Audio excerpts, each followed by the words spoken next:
Get your CGR shirts and glassware at ClassicGameRoom.com. Classic Game Room is brought to you by Magnum Skywolf. CGR is supported by fans on Patreon. Thank you.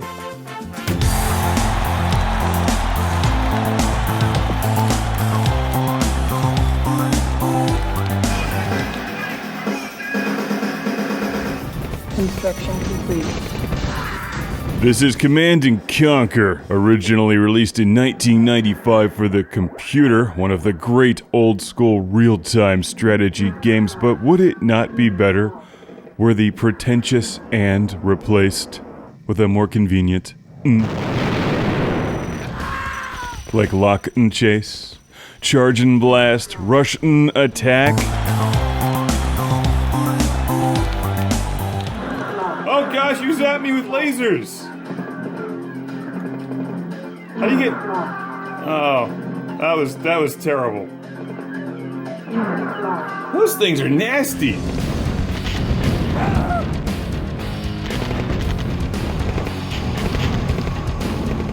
Fist of Nod! As the GDI forces take off in another Nod assault... Anyway, this game is way harder than I remember. I've had it for quite some time.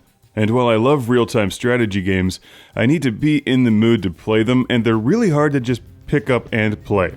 Like, you have to be a master of the controls to really get into these games.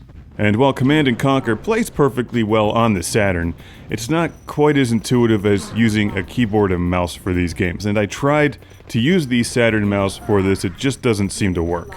And that's kind of irritating, because it's like the perfect game for a mouse. Unit lost. Unit lost. Because you need to select a lot of your units quickly, and that's actually kind of tricky with the Saturn controller.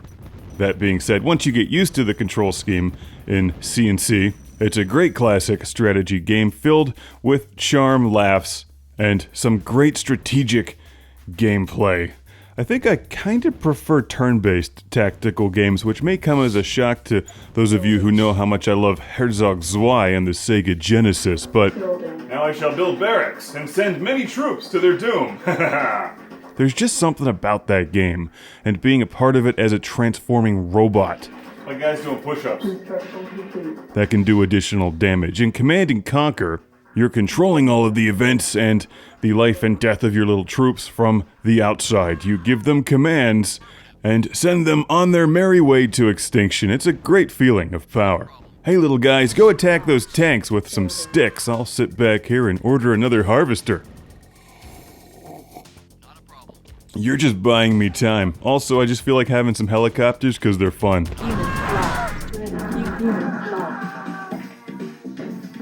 Come on! Stop lighting my guys on fire! You dick! Stop attacking my harvester! Now, unless you've been living under a rock, you've probably heard of this series. There's been a bunch of them. I'm not sure I ever played the first one until now. I definitely enjoyed the second one and played Red Alert years later. I've always found that repeat gameplay is good for these because it helps to know what your objectives are before you get into each mission, because you start each level, it's like Civilization 2, which I spent God knows how many years of my life playing, where you're surrounded by darkness and you have to carefully venture out only to find yourself slaughtered by tanks and gun turrets. So like any good real-time strategy game, start by building your base. You'll need a harvester, some generators, barracks, and all of the things to make your weapons of war. Then stockpile them and launch them all at once at your enemy.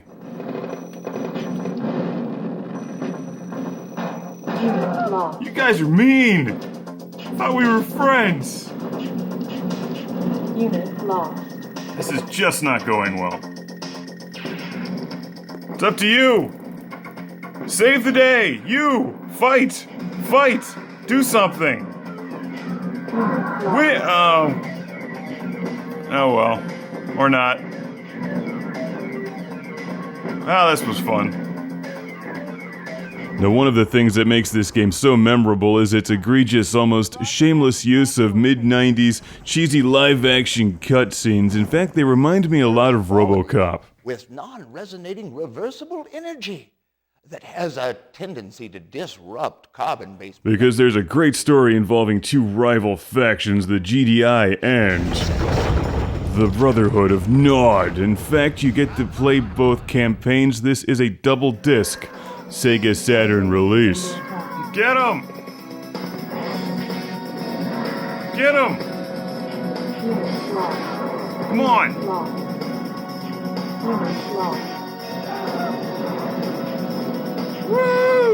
Another nice thing about Command and Conquer is the music. Turn it up. This reminds me of a lower budget KMFDM, and I like that. Buildings. Except the repeat sampling does get super annoying, and it's sometimes confusing because they sample sounds from the game, so you think your troops are being shot, but really they're just mixing it into the music. Never has harvesting rocked so hard. Strategy-wise, I'm a bit rusty. It's actually been a while since I've played these games. Took some time to get back into it. As you might expect, there's a wide variety of units, everything from troops and tanks and helicopters, all the way up to lasers and nuclear weapons. Everybody in good health? No, you need repaired. There's a variety of level types where you normally start out by building a base, power plants, barracks. Can't we throw diseased cows over their walls and get them all sick or something? Isn't that what they did in medieval times? You give them orders by selecting them and then choosing where you want them to go. You choose what you want them to do. You can pick which things you want to attack, and then sit back and watch them all die. Do something! What I'm going to do is I'm going to fill this APC with engineers and then try to conquer the enemy's base with engineering and science. Unit ready. I read that on the internet, so let's see if it works. So we're going to... Whoops, wrong button. Click that guy, put him in there. There you go. Make sure to bring your pocket protector. We're going to just make a mad dash right for the middle. Go for it. Go, go, go, go, go, go, go. Go. Go, go, go. Then, eventually, I found myself using strategy beyond just my build 1,000 units and swarm the enemy technique. Quickly get in here! Everybody, get in here! Which does work very well, but you have to manage your resources carefully. Deploy! Conquer this thing! Conquer that thing! You! Conquer that thing! Driving engineers into the enemy base, taking over the buildings and selling them quickly seems to work well because that totally screws them and fills your pockets with cash to build new tanks. But you know what works even better? Sell it! Cheating. Good news, everyone. There is a cheat code for nuclear weapons. I actually didn't know that, and, well, now I do. And I'm going to use it, because that's the right thing to do. You. Nuclear warhead approaching. Construction complete. Oh gosh, that's fun. Let's do that again. Left, down, right, up, left, down, right, up, A. Nuclear weapons available. Oh, this just saves me so much legwork when I can nuke everyone. Yeah, that's what happens in these games. You give me a cheat code and it's all over. Command and Conquer is great. What? Who captured my building? And real-time strategy is just a different way of thinking than turn-based strategy. It's a fun game. I love the cutscenes, I love the music, I love the style. It just reminds me of that era. Warhead approaching. When I would spend hours on end playing Civ 2, specifically. Goodbye. When my friends would be heading out the door and say, Mark, you want to come out and drink beer and chase girls? And I'd say, yes. There you go. But I have to nuke the Vikings first. That did the job. Now, like usual, it's a little bit more fun to play as the bad guys, as Nod, and I'm building an entire army of flamethrower troopers. Reinforcements have arrived. So I'm not only going to nuke the enemy and zap them with lasers, but then light them on fire and back over them with tanks. Select target.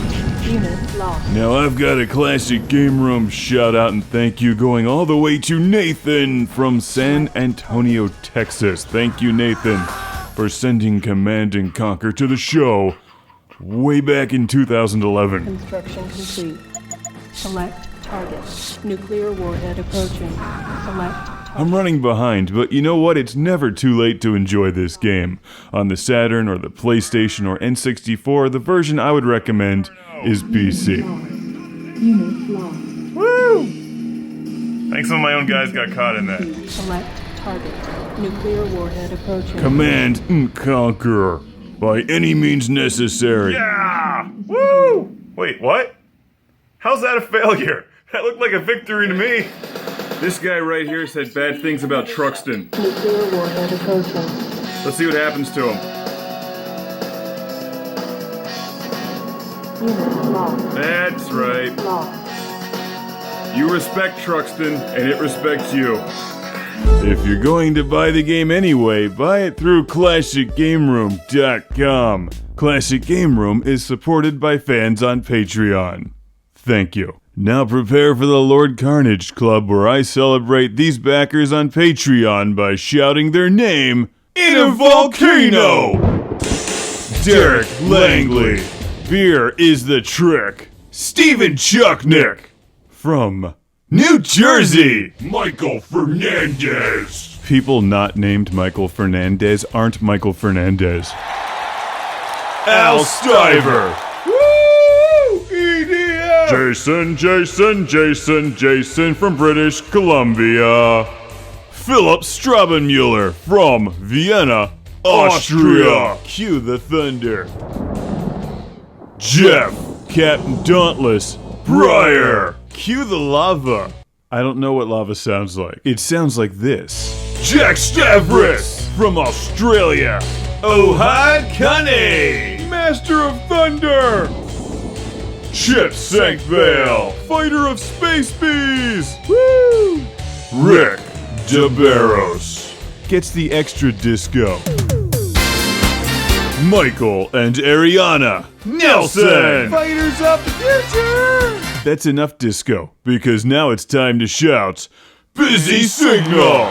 That's right, and keep the volume loud and the party rocking for Sean Zoltek. Really? No. Sean Zoltek! Sergio Matthias Hergert! Tubular. Will.